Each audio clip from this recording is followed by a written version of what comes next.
anak-anak, kita ketemu lagi di acara Sekolah Minggu GKRI Mojorejo. Nah, kali ini edisi spesial loh. Karena apa? Kalian tahu di bulan ini gereja kita berulang tahun. Sebab itu kali ini Bu Enda ditemani oleh Bapak Gembala kita, yaitu Bapak Pendeta Suryo. Nah, sebelumnya yuk kita mau berdoa dulu untuk mengawali ibadah kita sore hari ini. Kita semua tutup mata dan lipat tangan, kita berdoa. Kami mengucap syukur Tuhan Yesus, jika saat ini Engkau beri kami kesempatan untuk berjumpa kembali walaupun secara online, tapi kami percaya Tuhan berkat-Mu akan melimpah bagi kami semua. Dan melalui ibadah sekolah minggu hari ini Tuhan, kami juga percaya Engkau akan memberkati setiap anak-anak-Mu yang berada di rumah. Terima kasih Tuhan Yesus, kami serahkan acara ini dari awal pertengahan hingga akhir di dalam tangan-Mu. Dalam nama Tuhan Yesus kami berdoa dan bersyukur. Haleluya, amin. Nah, anak-anak, mumpung nih ya ada Bapak Gembala kita, Bu Enda mau tanya-tanya. Selamat sore Pak Suryo. Selamat sore ya. Pak Enda. Pak Suryo, melalui kesempatan hari ini, Pak Suryo bisa enggak bercerita kepada kami semua tentang sejarah gereja GKRI ini? Dulu pasti juga ada sekolah minggu. Nah, bisa enggak Pak Suryo ceritakan kepada kami supaya kami semua bisa tahu? Ya, puji Tuhan. Kalau anak-anak bicara sejarah kadang-kadang bosan. Saya mau cerita ini ya. Cerita dari awalnya. GKRI ini sebetulnya dimulai dari anak-anak sekolah minggu. Jadi dulu temannya Pak Suryo bernama Bapak Andreas, itu di sekolahnya itu ya, istilahnya ya karena ada kesalahan diskors. Kemudian Pak Andreas Karya ini menginap di rumah Ibu Yovita yang akhirnya jadi istrinya, dan waktu-waktu dalam masa skors itu dia ngumpulin anak-anak, dia ajar anak-anak sekolah minggu.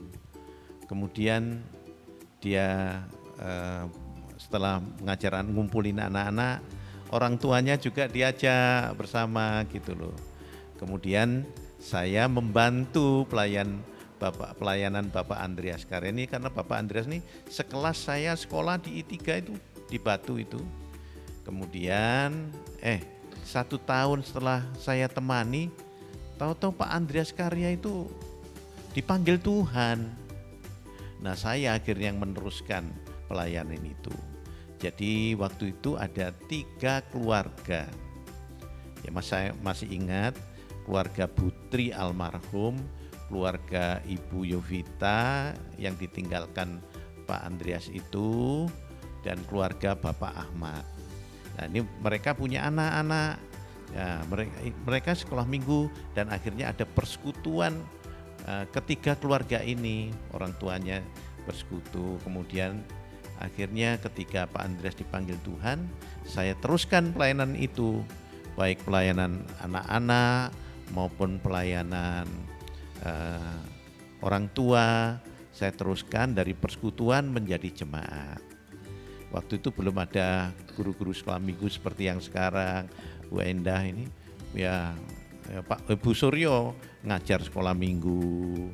Saya kadang-kadang juga ngajar, saya ngajar pemuda gitu anak-anak ya. Jadi puji Tuhan.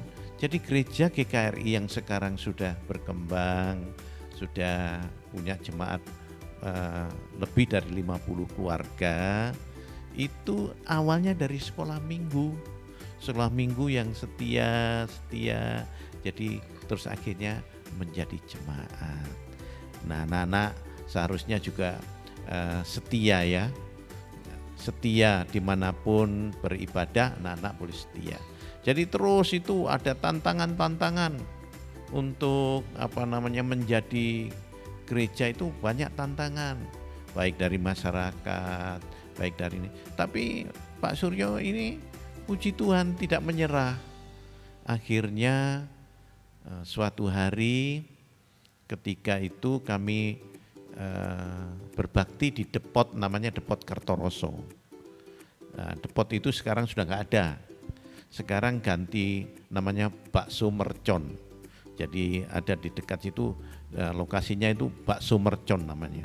Nah, di tempat itu dulu, karena ini yang memiliki depot ini perlu duit, jadi itu dijual. Dan kami tidak kuat waktu itu bayar, kemudian kami membeli satu tempat. Yang tempat sekarang namanya gereja ini, gereja GKRI ini, awalnya juga rumah gede, rumah yang tidak layak dipakai sebetulnya, ya harus dibangun kembali. Kemudian Pak Suryo bersama dengan 3 jemaat ini, 3 keluarga ini, ditambah lagi dari jemaat-jemaat yang ada yang lain bergabung, akhirnya bisa membangun. Pak Suryo awalnya itu tinggalnya di gereja ini. Jadi gereja ini sebelah itu ada 2 bangunan, sebelahnya itu rumah Pak Suryo. Sekarang sudah jadi satu antara rumah Pak Suryo dengan gereja ini. Jemaat ini jadi satu. Ketika ini dilebarkan, dibangun, Pak Suryo suruh naik ke atas. Ya, jadi rumahnya di atas. Jadi gereja di bawah, rumah Pak Suryo di atas. Ya, puji Tuhan, suatu hari Tuhan pakai ada pemerintahan, ya, suruh ngurus izin gereja. Pak Suryo urus izin itu, urus, ditolak, tapi tetap mau ngurus terus. Akhirnya izin gereja itu bisa keluar. Kita bersyukur pada Tuhan, akhirnya gereja ini diberikan izin oleh pemerintah. Kita bersyukur. Pak Wali Kotanya ngasih izin ini juga sudah meninggal, tapi kami bersyukur karena pemerintah mendukung, masyarakat juga mendukung. Karena ketika itu Pak Suryo datang ke tempat ini juga mengalami penolakan dari masyarakat. Tapi Pak Suryo tidak menyerah. Pak Suryo ingin jadi masyarakat juga yang baik, ikut jaga malam. Kalau ada orang mati, Pak Suryo datang walaupun tidak diundang. Memang kalau ada orang mati tidak perlu diundang.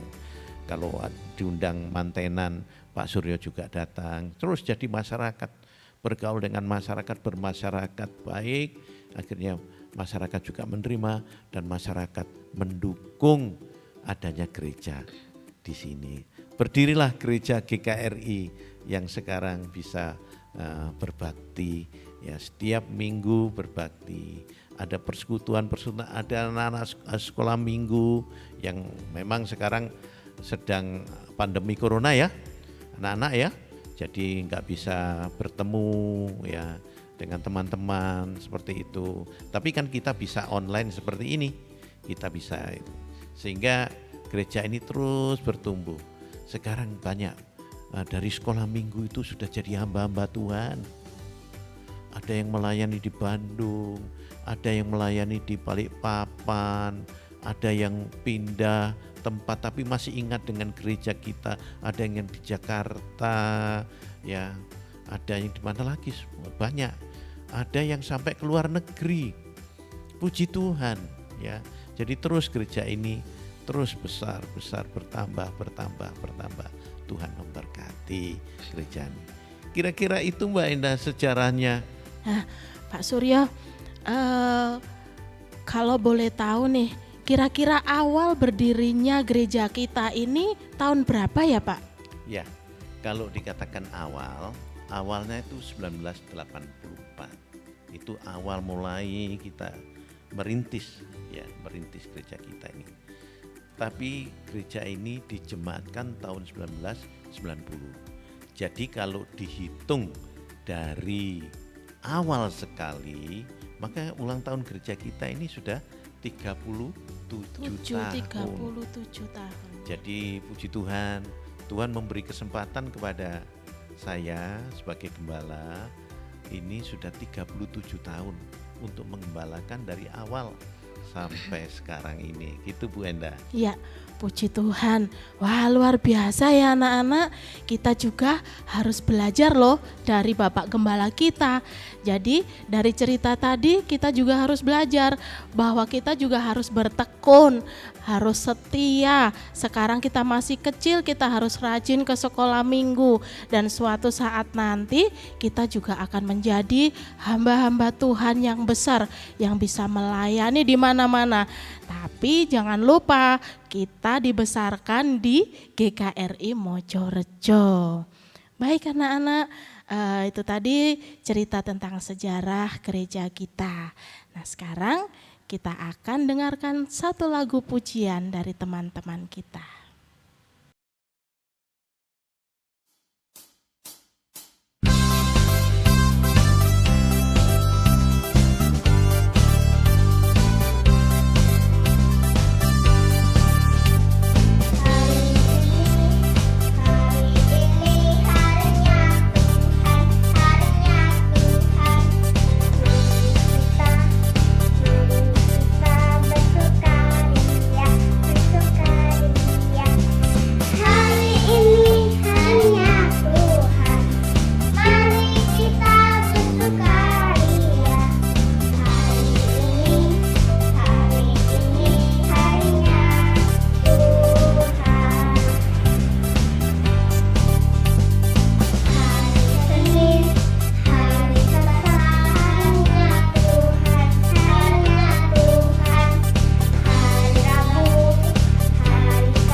Nah Pak Suryo, ini dari anak-anak sekolah minggu ada beberapa yang kepingin bertanya kepada Pak Suryo. Siap. Ya, yang pertama ini dari Agus. Silakan Agus. Halo Pak Suryo, Agus mau tanya, siapakah Tuhan Yesus itu?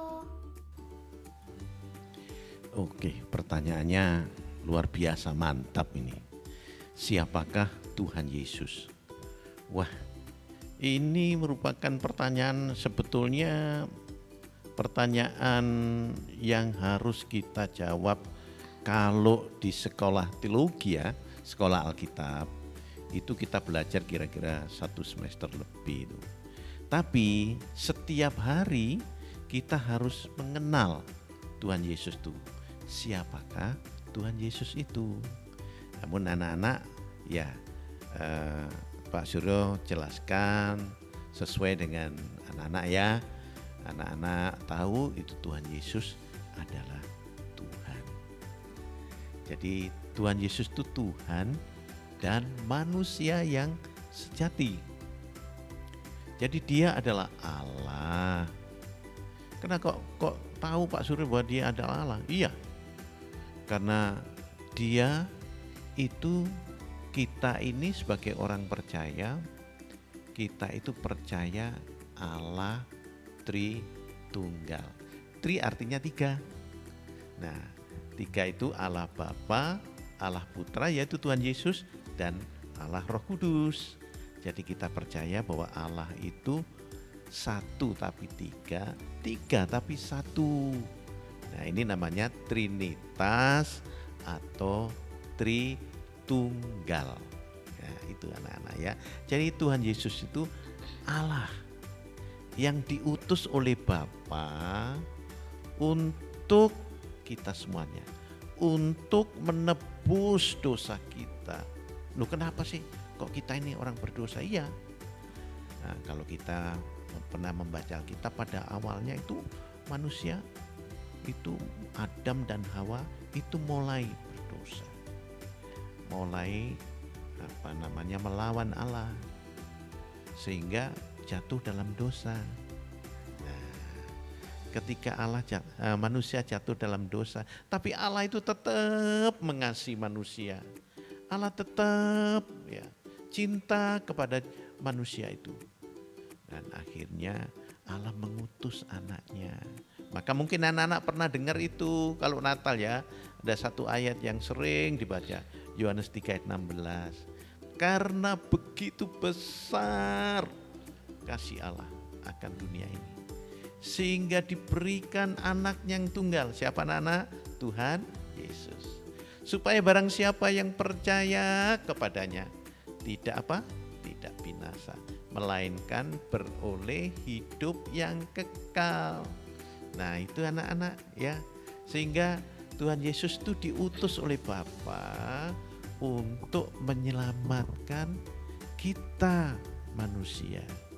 Itu sebabnya Tuhan Yesus itu juga disebut juru selamat dunia ini.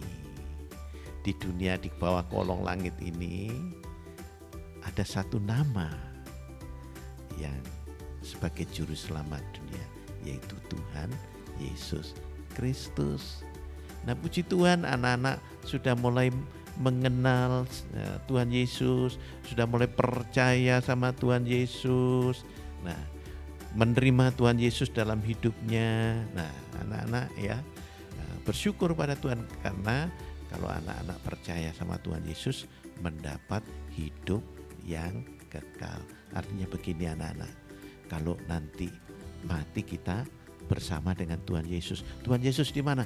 Tuhan Yesus di surga. Nah, kita semuanya akan bersama dengan Tuhan Yesus di surga. Tuhan Yesus menyediakan tempat untuk kita semuanya. Wah, wis, kita enggak kontrak-kontrak di surga sana, enggak ada rumah kontrakan saudara ya.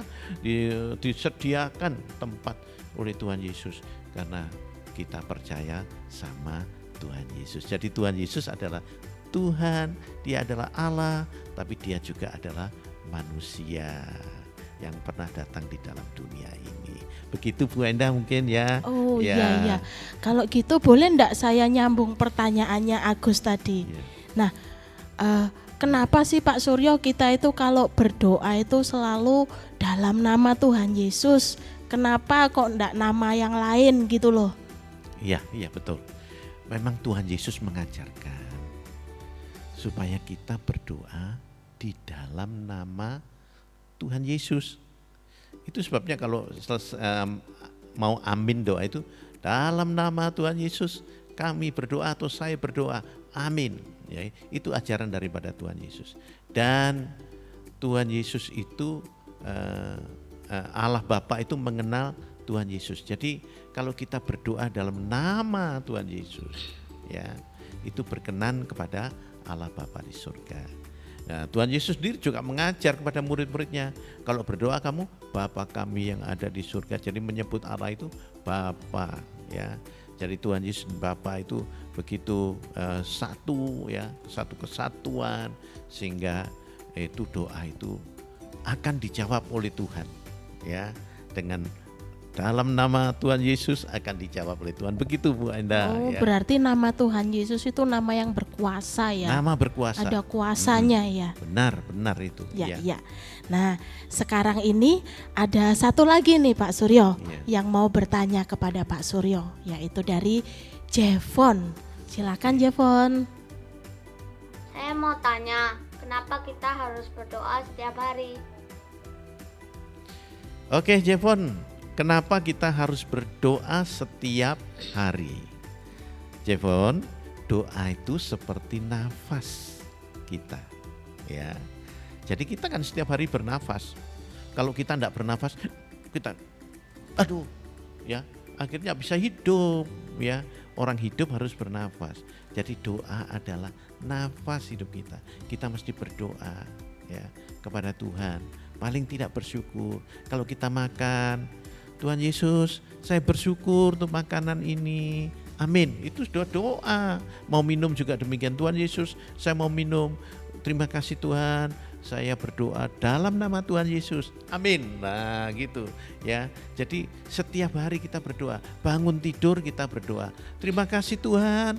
Semalam Engkau menjaga kami. Saya berdoa dalam nama Tuhan Yesus. Amin. Loh, itu doa.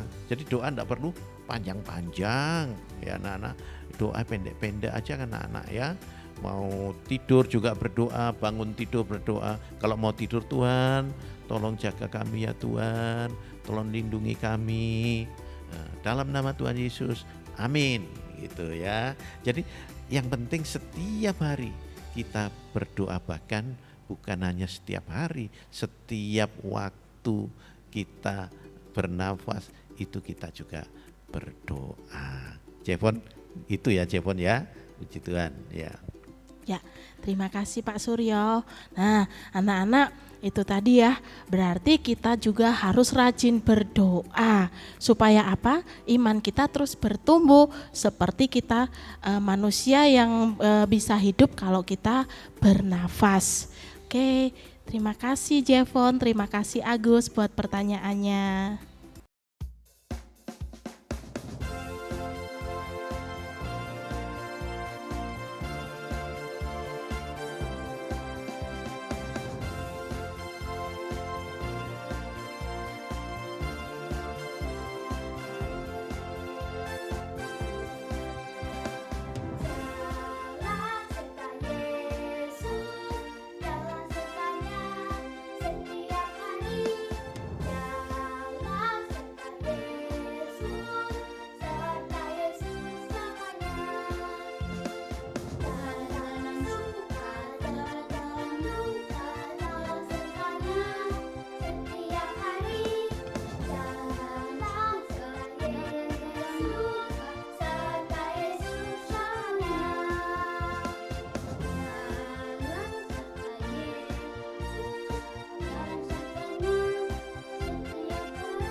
Nah Pak Suryo, ini ada satu lagi pertanyaan yang terakhir, yaitu dari Desta. Silakan Desta. Pak Suryo, apakah membaca Alkitab itu penting? Kenapa?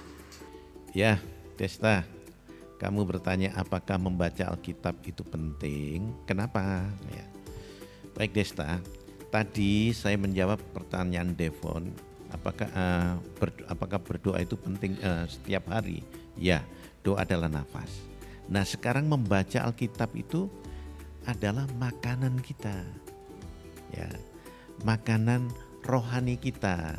Kalau tubuh kita makan rawon, sup, bakso, pangsit mie, ya itu. Nah rohani kita itu perlu makanan. Nah makanannya ialah firman Tuhan, dan firman Tuhan itu terdapat di dalam Alkitab ya. Alkitab kan ini seperti ini ya, Alkitab kita ini. Ada Alkitab anak-anak juga. Ada sekarang Alkitab di HP ya, Alkitab di HP. Itu sebabnya kalau kita main HP jangan main game saja. Ada Alkitabnya di situ, ada program Alkitab, bisa membaca Alkitab di HP ya. Nah, Alkitab penting itu untuk kita. Kalau kamu tidak makan, badanmu akan kurus, lemes. Demikian juga rohani kita. Kalau rohani kita ini tidak makan firman Tuhan, maka rohaninya menjadi apa? Kurus, lemes, ya. Kalau tidak mau makan, akhirnya sakit. Nah, itu sebabnya kita harus membaca Alkitab setiap hari, sehingga rohani kita menjadi kuat, menjadi gemuk, ya, dan kita bisa mempunyai pengharapan. Karena di dalam Alkitab itu banyak pengharapan, karena di dalam Alkitab itu ada janji Tuhan yang memberi pengharapan yang pasti, sehingga kita tidak putus asa ketika kita mengalami kesulitan, ketika kita bertemu dengan masalah, kita membaca Alkitab, ya, maka Tuhan beri kekuatan bagi kita. Tuhan berikan, Roh Kudus itu memberi kekuatan bagi kita. Sehingga puji Tuhan, baiklah, Desta, kamu setiap hari harus baca Alkitab supaya imanmu, supaya rohanimu terus bertumbuh menjadi kuat, ya. Itu Mbak Indah, ya. Ya, berarti kalau kita rajin baca Alkitab, kita ndak jadi anak yang penakut ya Pak Suryo ya. Kita jadi anak yang pemberani tentunya ya. Pasti kita menjadi anak yang berani, tapi tidak berani sama orang tua, tidak berani berkelahi, tidak berani yang begitu, berani menghadapi kenyataan, berani menghadapi masalah, berani menghadapi kesulitan, berani menghadapi apapun, ya. Takut akan Tuhan, tapi tidak takut kepada manusia, ya. Asalkan yang tadi saya katakan, berarti tidak berani melawan orang tua, itu salah. Kita harus menghormati orang tua, itu pelajaran Alkitab itu, ya. Nah, berani, betul. Iya, ya. Karena kan sekarang ini nih seringkali kita itu melihat acara-acara film-film TV yang ada hantu-hantu itu loh Pak. Jadi kan bikin anak-anak itu takut, kalau gelap takut. Nah kalau kita rajin baca Alkitab kita enggak takut lagi ya Pak. Kita punya keberanian melawan iblis karena kita punya Tuhan Yesus ya Pak. Benar. Oke, baik, terima kasih Desta, terima kasih Jevon dan Agus untuk pertanyaan-pertanyaannya. Nah, sekarang tiba saatnya kita akan memberikan persembahan. Kita masukkan persembahan kita di amplop yang sudah disediakan oleh Mama Papa. Dan sambil persembahan kita masukkan di amplop, kita akan dengarkan satu lagu pujian.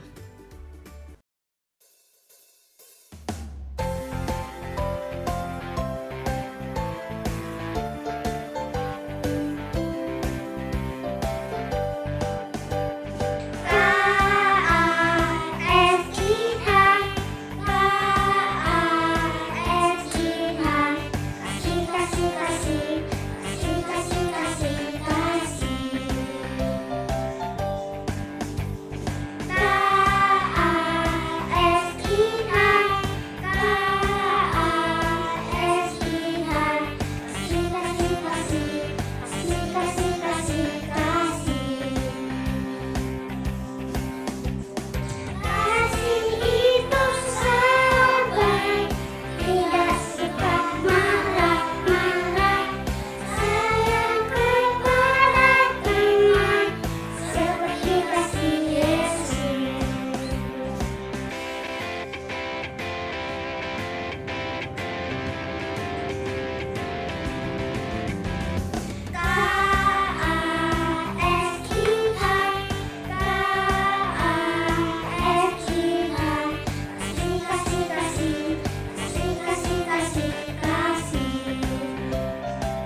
Nah, anak-anak nggak terasa ya, sekarang kita sudah di penghujung ibadah kita sore hari ini. Tadi kita sudah berbincang-bincang dengan Bapak Suryo, sudah dengar tentang sejarah gereja kita, dan pertanyaan-pertanyaan dari teman-teman kita yang luar biasa sudah terjawab, dan semuanya pasti menjadi berkat buat kita semua. Nah, sekarang kita akan berdoa untuk penutup dan untuk persembahan kita tadi. Mohon Pak Suryo berdoa untuk persembahan dan penutup. Baik, mari kita berdoa anak-anakku. Tuhan Yesus, terima kasih karena Tuhan Yesus sayang buat anak-anak semuanya.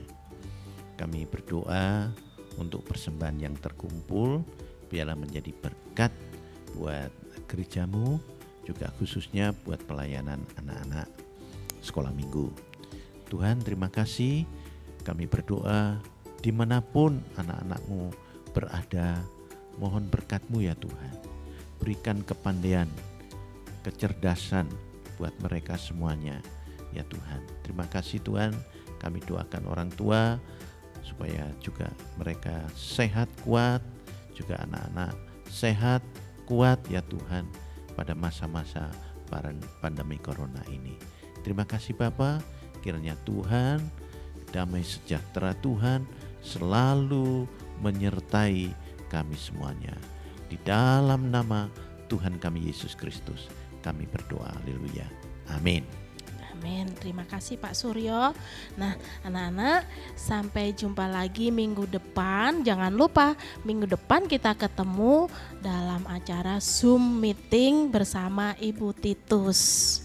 Baik, selamat hari Minggu anak-anak. Tuhan Yesus memberkati. Dadah. Hai teman-teman, jangan lupa like, comment, share, dan subscribe ya. Sampai jumpa.